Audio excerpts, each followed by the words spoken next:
Hello everybody, welcome to divinely guided 7777। कैसे हैं आप सब लोग। मैं आ गई हूँ एक और फ्रेश रीडिंग के साथ, और आज की रीडिंग में जनाब मैं चेक करूँगी कि who is not your well विशर, कौन आपका खैर ख्वाह नहीं है।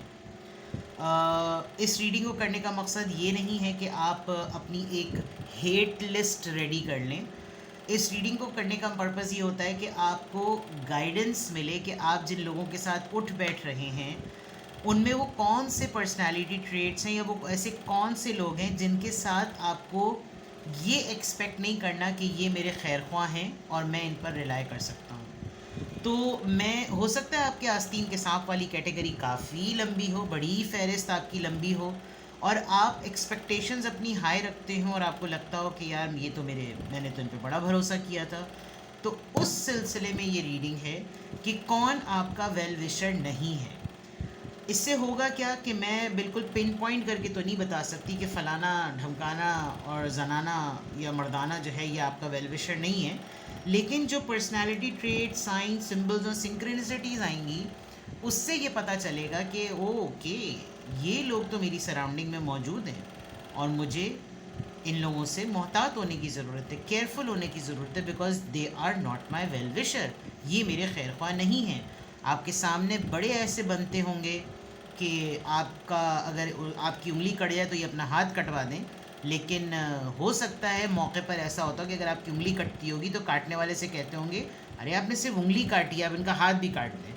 तो this is the guidance for you कि आप ये जान सकें कि कौन आपका वेल विशर नहीं है। ठीक है, तो मैं दोबारा कह रही हूँ कि मैं आपको किसी के ख़िलाफ़ नेगेटिव नहीं कर रही, मैं सिर्फ आपको एक गाइडेंस प्रोवाइड कर रही हूँ ताकि आप अपनी सराउंडिंग में रहते हुए ये जान सकें कि आपके वेल विशर्स की और नॉन वेल विशर्स की कैटेगरी और फहरिस्त कैसी होनी चाहिए।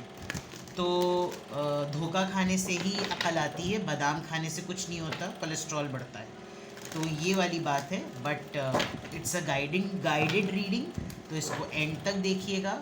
तो जनाब, who is not your well विशर, timeless, general and collective. जब कभी भी आपकी नज़र से गुजरे आपके लिए उस वक्त का मैसेज आपने वही लेना है जो लगे आपको अपनी सिचुएशन से मैच करता हुआ। टैरो में ये मैसेजेस आए हैं, सब आपने अपने ऊपर इम्पोज नहीं करने और इनकी बेसिस पर कोई फाइनल डिसीजन नहीं बनाना। प्राइवेट रीडिंग लें, डिस्क्रिप्शन बॉक्स में मेरा नंबर मौजूद है, साथ में सेकंड चैनल का लिंक भी मौजूद है। डोर टू वैल्यू का कार्ड आ गया, कार्ड धड़ाधड़ निकल रहे हैं, ब्रोकन हार्ट एंड जनाब थर्ड चक्रा। और राइट, दिल और पैशन के बीच का जो ना, दिल और पैशन के बीच में crown, third eye, throat, heart, sacral and then root. इससे ज़्यादा नीचे जाएंगे तो गड़बड़ हो जाएगी। ठीक है, तो it's a third chapter, it's written. तो सिक्योरिटी और पैशन से ऊपर थोड़ा सा और हार्ट के बीच में ये एक नया चैप्टर है। चलिए जनाब, who is not your well विशर, इसी में रीज़न भी नज़र आ रही है कि कौन जो वेल विशर नहीं है ना आपका, उसकी रीज़न भी क्या है। एक तो ये इंसान हर वक्त तैयार बैठा हुआ होता है कि अब कुछ हो और मैं तब नाराज़ हूँ। पहली बात, ये एक बड़ी दुखी आत्मा है जो आपका वेल विशर नहीं है। ये आपकी बहुत सारी लग्जरीज़, आपकी फाइनेंशियल वैल्यूज़, आपकी मॉरल वैल्यूज़, आपकी फैमिली वैल्यूज़, इन तमाम वैल्यूज़ की वजह से ये आपका वेल विशर नहीं है। अगर आपका बहुत ही कोई डिसिप्लिन्ड और हेल्दी लाइफस्टाइल है तो ये आपका वेल विशर नहीं है। आपके पास क्यों बरस रहा है सब कुछ, आपके ऊपर क्यों तमाम रहमतें और बरकतें हैं, क्यों हैं, मतलब इसको वही चीज़ें कॉपी कैट करने में प्रॉब्लम होती है, बिकॉज ये एलिमेंट पर्सनैलिटी में होना और फिर उसके बाद अबंडेंट होना कैरेक्टर के अच्छे होने की निशानी है। आपको कॉपी करते हुए टैक्टिक्स तो पता चल जाते होंगे, लेकिन कैरेक्टर डेवलपमेंट हुई है या नहीं हुई, परसेप्शन डिफरेंट हुआ है या नहीं हुआ, लोगों के टूवर्ड्स पॉजिटिव हुए हैं या नहीं हुए, तो उसकी वजह से ये आपका वेल विशर नहीं है। ये आपकी अर्निंग को बहुत डाउटफुल समझता है। एक बात, इसको लगता है कि ये जो भी बरस रहा है, जो भी आ रहा है, कहीं ना कहीं कुछ गड़बड़ घोटाला है, कोई तो इलीगल काम ज़रूर है, बिकॉज डोर टू वैल्यू का पहला कार्ड है। इसकी नज़र आपकी फाइनेंशियल अर्निंग पर है, क्लियरली मैं आपको बता रही हूँ। आपको बहुत इस तरीके से मैनिपुलेटिव वे में लेता होगा कि, और आपके मेथड्स को इंक्वायर करने की कोशिश करता होगा। आई एम नॉट सेइंग कि आप कोई बिलियनियर हैं, बट आपका हाथ जो है ना वो देने वाला है, मैं ये आपको कहूँगी, इससे आप समझ सकते हैं। दूसरा, इसके पर्सनालिटी ट्रेट्स में हमेशा होपलेस बातें करना। वो तो ऐसा, हमें क्या मिला, हमारे साथ क्या फ़ायदा, हमें तो आजकल ये हुआ, हमारे साथ तो यही होता है, हमें तो हमेशा ये कहा जाता है, हमें तो दुखी आत्मा, इंतहाई दुखी आत्मा। ये आपका वेल विशर नहीं है। आज ये बैठकर आपके साथ किसी और की ग़ीबत करता है, कल ये बैठकर किसी और के साथ आपकी ग़ीबत करता होगा। देन हिम्मत करने वाली बात होती है ना लोगों में, मैं खुद से कुछ इनिशिएट करूँ, इसमें कभी भी तप्पड़ नहीं है। ये हमेशा पहले ये देखता है कि आपने क्या किया, आप किस चीज़ में सक्सेसफुल हुए। अगर इनको ठुड्डा पड़ा ना बाबा ना, मैं साथ में तो आपके हूँ लेकिन मैं शेर के सामने नहीं जाऊँगा। पहले आप शेर के सामने जाकर गिरें, मैं पहले देखूँ कि वो आपके जिस्म की कौन सी बोटी नोच के खाएगा, फिर मैं देखूँगा कि मुझे उसको अंडर कट देना है या उसको अपना थाई पीस देना है, ये वाला मामला। तो this is something, you know, आपसे एज में हो सकता है बहुत ज़्यादा गैप ना हो, लेकिन इसने आपको परफ्यूम का टेस्टर होता है ना, इसने आपको अपनी ज़िंदगी में परफ्यूम का टेस्टर बना रखा है कि यार इनकी ना लाइफ में तुम देखो, ये लाइफ की जो लैडर है ना, इन्होंने सही पकड़ी हुई है, तो इनके पीछे पीछे चलो, करो वो जो अपने साथ सेव करके रहना है, और ये शो करो कि हम आपके पीछे खड़े हुए, कोई मसला नहीं, लेकिन अपने सारे तुरुप के पत्ते अपने मफाद के लिए खोलो। उनके पत्ते खुलने लगे तो फ़ौरन अपने पत्ते बचा लो। This person is not at all your well wisher. Just recall करें कि आप किसको बार बार पॉजिटिव रहने के लिए पुश करते हैं, लेकिन उसके पास शिकायतों का और कंप्लेनिंग एटीट्यूड का अंबार लगा हुआ होता है। ये पर्सन आपका वेल विशर नहीं है, कभी भी आपको क्रेडिट नहीं देगा कि आपने इसकी ज़िंदगी में इसके लिए कुछ किया। इसके पास हमेशा आपके लिए शिकवा ही शिकवा होगा, ठीक है। The thinking women, bottom of the deck पे द थिंकिंग वुमेन आया है। हो सकता है कोई खातून ही हो जो बहुत ज़्यादा सोचती हो, बहुत ज़्यादा सोचती हो, ठीक है। और थोड़ा सा पर्सनालिटी को एक्सप्लोर करते हैं।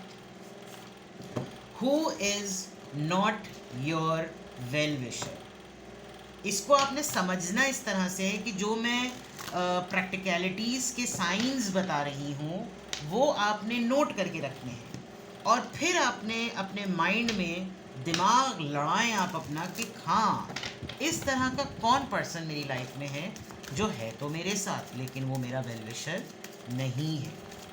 चलिए जनाब देखिए कि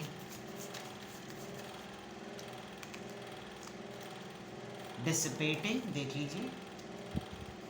अच्छा, ये कुछ इस तरह के भी हैं कि आपको ये समझते होंगे कि जैसे आपकी आंखों के सामने सब कुछ हो रहा है, आपको पता भी है क्या गलत हो रहा है, उसके बावजूद इनको जो है ना बस अपनी पड़ी हुई है। किसी के सामने ये बड़ा दुख है कि तोता जो है बातें कर रहा है इनसे, इन सब कुछ बताना भी, पटर पटर पटर पटर पटर पटर पूरी रिपोर्ट भी देना, लेकिन अनजान बन जाना। फसाड, चाइल्डहुड ट्रॉमा, इनका अपब्रिंगिंग का प्रॉब्लम है। फॉरगिवनेस, जब ये आपके सामने देखें, अबंडेंस आ गया, जब ये आपके सामने दुखड़े रोते होंगे ना, तो ये अपने चाइल्डहुड ट्रॉमास बताते होंगे। हमने तो बचपन से ही ऐसा देखा, हमारे साथ तो बचपन से ही ऐसा हुआ, मैं तो कभी भी ना माफ़ करूं, मेरे साथ भी तो ज़्यादतियाँ हुई हैं, मुझे कौन सी अच्छी चीज़ मिली। ये अपनी पर्सनल लाइफ में भी अपने फैमिली मेम्बर्स को बहुत ज़्यादा कोसते होंगे, बहुत ज़्यादा, क्योंकि आप देखें दोनों एक ही तरफ बैठे हुए हैं, दोनों की लाइफ एक ही तरह की है, दोनों का एक ही तरह का मामला है, लेकिन आपका बहुत कुछ दाव पे लगना, पीछे घर के ऊपर फॉर सेल लिखा हुआ है, उसके बावजूद जो मैनिफेस्टेशन टेक्निक है, जो अबंडेंस की टेक्निक है, वो कहीं ना कहीं आपके फेवर में जाती है, ये मैं आपको कहूँ। और ये बैठा हुआ पर्सन परेशान रहता होगा, अपने फादर को बहुत ज़्यादा, या तो ये मिस भी करते हैं अपने फादर का, जो फादर एब्सेंस सिंड्रोम का मैं आपको अक्सर रीडिंग्स में बताती हूँ कि ये एक सिंड्रोम होता है। अगर ये है तो ये इनके लिए बहुत ज़्यादा ट्रॉमेटिक है, जिससे इनकी पर्सनालिटी बिल्कुल हिल चुकी होगी। और ये अक्सर आपको बहुत सारी बातें उस ट्रॉमा की आड़ में बोलते होंगे कि जस्ट बिकॉज ये सब कुछ है ना, तो मेरी जो खामियां हैं वो इस वजह से, तो ज़रा कंसिडर कर लिया करें।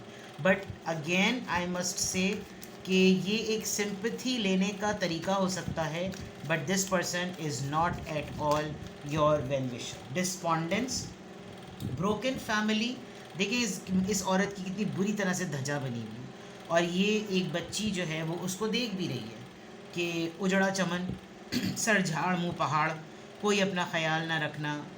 मे बी इन्होंने ये जो इंसान है इसने बचपन में अपनी मदर को इसी तरीके से कंटिन्यूसली प्रेग्नेंट होते हुए देखा, प्रेगनेंसी में बहुत मुश्किल वक्त गुजारते हुए देखा, अपनी प्रेगनेंसी बहुत डिफ़िकल्ट देखी, और हार्ड टाइम है नो डाउट, लेकिन जो ट्रैक रिकॉर्ड है ना वो नेगेटिविटी के लिए प्रोवोक करता है इनको। इसी वजह से ये आपके साथ क्या, मुझे लग रहा है ये किसी के साथ भी वेल विशर ये नहीं है, बिकॉज इनके अपनी देखिए रिलीज़ पास के कितने सारे इनके ट्रॉमाज हैं जो इनको हॉर्न करते हैं, सही है ना।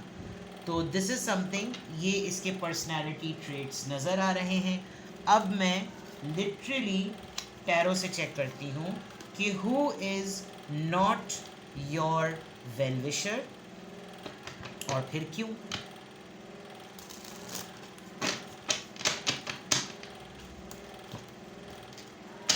कौन आपका वेल विशर नहीं है, who is not your well विशर।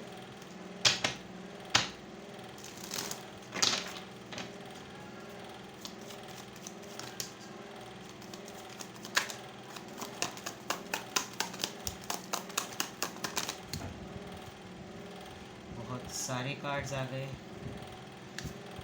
Queen of sword, single parenting, ये एक सिंगल मदर हो सकती हैं। Ten of cups, broken family है इनकी। नाइन ऑफ वॉन्ड्स, अपनी फैमिली को बहुत डिफेंसिव वे में शो करना है that we are very happy couple. इन सब चीज़ों के बावजूद भी कॉम्पिटिटर, खातून ही है कोई, मर्द हो आप या खातून हो, खातून ही है कोई, इनका आपके बगैर गुजारा भी नहीं है, बिकॉज दे कंसिडर यू कि आप इनके सोलमेट हैं। ब्रोकन फैमिली की मैंने बात की, आप देखें ब्रोकन फैमिली है, पीछे फैमिली की तस्वीर लगी हुई है, उसमें बच्चा है। हो सकता है आप दोनों के दरमियान एक बच्चा ही रीज़न हो, या ये एक ऐसी औरत या कोई एक ऐसे साहब हों जिनकी फैमिली इनकम्प्लीट हो और ये आपको बहुत ही एनवियस वे में देखते हों, जिसकी वजह से इनको लगता हो कि आपके पास तो खुश रहने की बहुत सी वजूहत है ना, हमारे पास तो नहीं है, लेकिन फिर भी I am very much settled, मैं तो कभी भी ज़िंदगी में मुझे तो ज़रूरत ही नहीं पड़ी। क्या फ़ायदा मियाँ के साथ रह के, क्या फ़ायदा बीवी के साथ रह के, क्या फ़ायदा पेरेंट्स के साथ रह के, आपको क्या मिल रहा है, फलाना ढमकाना, और फिर सब कुछ बोलने के बाद आप ये शो करना नहीं नहीं you are the best, you are my mentor, you are my inspiration, और फिर भी डंडा देते हुए कोई इनको फिक्र नहीं होती होगी, ठीक है। With the queen of swords, very कड़वे कसीले, मुंह से ज़बान में इनके माजरत के साथ कुत्ते लगे हुए होते होंगे। इनको हर वक्त ये होता होगा कि कोई मैं ऐसी बात कहूँ कि ये नीचे से लगे और ऊपर से जाके फटे, या ऊपर से लगे और नीचे जाके फटे, बिल्कुल ऐसा। बड़ी कड़वी बातें, बड़ी कड़वी ज़बान, मुंह खोलें और गटर खोलें, वो वाली बात। फैमिली इनकी ब्रोकन है, ब्रोकन फैमिली, अगर तो कपल वाइज नहीं तो पेरेंट वाइज, और सेटल्ड नहीं है, मतलब रिलेशनशिप की हार्मनी नहीं है, और ऐसी लुंजी टेढ़ी मंजी लंगड़ी लूली ज़िंदगी के बावजूद गिव अप भी नहीं करना कि चलो भाई दुनिया में स्टेटस तो नाम तो है ना सोसाइटी में, चलो फिर भी। एंड देखिए नार्सिसिस्ट की ना एक कैटेगरी होती है, आपको अगर जानना हो कि नार्सिसिस्ट क्या होता है, मैं खुद को कुछ तरीके आपको बताऊं। नार्सिसिस्ट और साइकोपैथ्स में बड़ा माइनर सा फ़र्क होता है। नार्सिसिस्ट जो होते हैं वो सेल्फ एब्जॉर्बेंट होते हैं, उनको अपनी सेल्फ प्रेज़ का बहुत शौक़ होता है, उनको तवज्जो का बड़ा शौक़ होता है। साइकोपैथ्स ऐसे होते हैं जो आपके साथ लीच की तरह चिपके हुए होते हैं, और वो आपको हमेशा उनके दिमाग में एक ऐसी बात आएगी कि आप उनको क्लेम नहीं कर सकते कि ये बुद्धू है। उनकी ऐसी बात होगी जो कि आपको काट के रख देगी। और सबसे बड़ी बात, जब कभी भी आप बिल पे करने बैठेंगे तो वो आपके साथ ग्रुप में लश्कर में बैठे हुए तो होंगे, लेकिन जब पेमेंट की बारी आएगी तो होता है ना कि जैसे इंसान डच सिस्टम पर जाता है, सब लोग जो है वो सेल्फ फाइनेंस पे आउटिंग पर जाते हैं, जब बिल पेमेंट की बारी आती होगी तो ये कभी भी कुछ ऑफ़र नहीं करते होंगे, बल्कि कट जाते होंगे वहाँ से। लेकिन इनको आपकी ज़िंदगी से चिमटना बड़ा पसंद है। With the queen of cups, definitely आप शायद एक बहुत रिजर्व पर्सनालिटी हैं, और यहाँ पर क्वीन ऑफ सॉर्ड्स है, आप क्वीन ऑफ कप्स हैं, वेरी मदरली फिगर्ड, बहुत ज़्यादा केयर करने वाले, लिटरली आप टीचर हो सकते हैं, किंडरगार्टन पीछे लिखा हुआ है, आप प्री प्राइमरी या किंडरगार्टन के टीचर हो सकते हैं, आप छोटे बच्चों को डील करते होंगे, लेकिन क्रेडिट आपको हमेशा जाता होगा। लेस प्रोविज़न होने पर भी, लिमिटेड लाइफस्टाइल होने पे भी, फिर भी वो जो मैंने वैल्यूज़ की बात की थी, आपके ऊपर क्रेडिट जाता होगा। और इनके पास अथॉरिटी होते हुए भी, पावर होते हुए भी, एक ब्रोकन फैमिली होते हुए भी, कंप्लीट फैमिली होते हुए भी, इनके पास यानी कि बहुत कुछ होने के बावजूद भी ना इनको ग्रैटिट्यूड इनमें नहीं होगा। तो ये तो मैंने आपको इनकी पर्सनैलिटी ट्रेड्स बता दिए। अब इनको क्लैरिफाई करते हैं कि क्वीन ऑफ सॉर्ड्स यहाँ पर क्यों आया है जो आपका वेल विशर नहीं है, ये क्वीन ऑफ सॉर्ड्स की एनर्जी यहाँ पर क्यों आई है जो आपका वेल विशर नहीं है। Two of wands, decision, lack of decision making, जबकि क्वीन ऑफ सॉर्ड्स की जो एनर्जी होती है ना वो बहुत स्ट्रॉन्ग एनर्जी होती है, लेकिन टू ऑफ वॉन्ड्स ऐसा लग रहा है कि पहले मैं ये देखूं कि उसने क्या फ़ैसला किया फिर मैं अपना फ़ैसला बनाऊं। ठीक है, टेन ऑफ कप्स यहाँ पर क्यों आया है, four of pentacles, Taurus, Virgo, Capricorn. जैसे मैंने कहा, कंजूस, इंतहा के कंजूस, dream big, save less, grab more. अब ये आप उसको ख़ुद समझ लीजिएगा। ठीक है, कभी भी अपनी तरफ से इनपुट नहीं शो करना कि मैं आपको कंट्रीब्यूट कर लूँ। 10 लोग किसी एक जगह पर जा रहे हैं, बीच में टंग गए, अच्छा मैं तुम्हारी रूट में तो हूँ, मुझको भी बीच में छोड़ देना, और सबसे नियर बाय स्टॉप पे उतर जाना। बिल पे करने के लिए बैठे, सब ने खा पी लिया, अच्छा तुम मेरी तरफ से दे दो, मैं तुम्हें आगे चल के दे दूँगा। ठीक है, प्लानिंग हो रही है किसी चीज़ की, कोई इवेंट सेलिब्रेट करना है, यार तुमने अभी तुमने क्या बनाया है, तुम क्या अपने साथ कंट्रीब्यूट कर रहे हो या कर रही हो, अच्छा तुम ये कर रहे हो, मेरा भी उसमें ऐड कर लो, फिर हम बाद में देख लेंगे। मतलब इस तरह की हरकतें करना, महाकंजूस।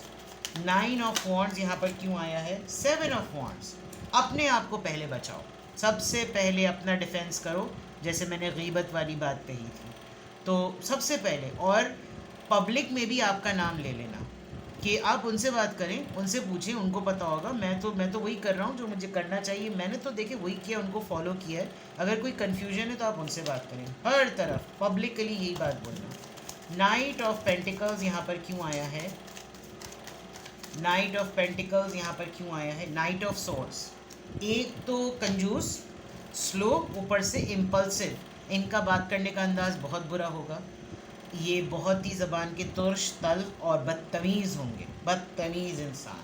ठीक है, क्वीन ऑफ कप्स की एनर्जी यहाँ पर क्यों आई है, क्वीन ऑफ कप्स की एनर्जी क्यों आई है, ये जब देख लेते हैं ना कि बेटा अब आपका मीटर घूमने वाला है, आप शायद इनको बहुत दफ़ा समझ आ गया है आपको कि कौन है, बहुत दफ़ा ऐसा होता होगा कि आप जो हैं वो क्लोज्ड ऑफ हो जाते होंगे, आप सोचते होंगे कि बस बेटा बहुत इज्जत दे दी, अब जो है ना बिल्कुल रिस्ट्रिक्ट होने की ज़रूरत है, और अब हर हालत में थोड़े से अपने नॉर्म्स बना लो, थोड़ा सा रिज़र्व हो जाओ। जैसे ही आप रिज़र्व होते होंगे, इनको फ़ौरन जो है ना वो एक्शन लेने की सोचती होगी कि नहीं नहीं, शायद जो है ना थोड़ा ज़्यादा हो गया है, अब ज़्यादा नहीं करने की ज़रूरत है। ठीक है, तो कौन आपका वेल विशर नहीं है, ये मैंने सारी आपको चीज़ें बताई। अब द $1 मिलियन पार्ट, क्यों नहीं है ये आपका वेल विशर, क्यों नहीं है ये आपका well wisher, why not, why not baby,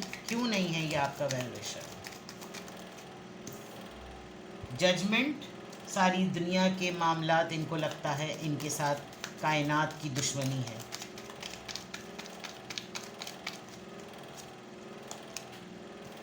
three of pentacles, आपकी पार्टनरशिप, आपसे कंपटीशन है, इसको हर वो चीज़ चाहिए जो आपकी लाइफ में है। इतने सारे कार्ड्स मैं नहीं ले सकती, my apologies, give me last card. कौन, क्यों है ये आपका नॉन वेल विशर,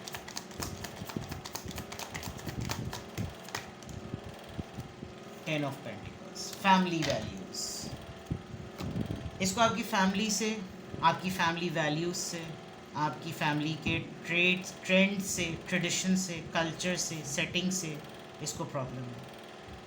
आपके साथ फ़ौरन लोगों की पार्टनरशिप हो जाती है, इसको इस बात से प्रॉब्लम है। दुनिया, कायनात सब आपको फेवर करते हैं, इसको कोई फेवर नहीं करता।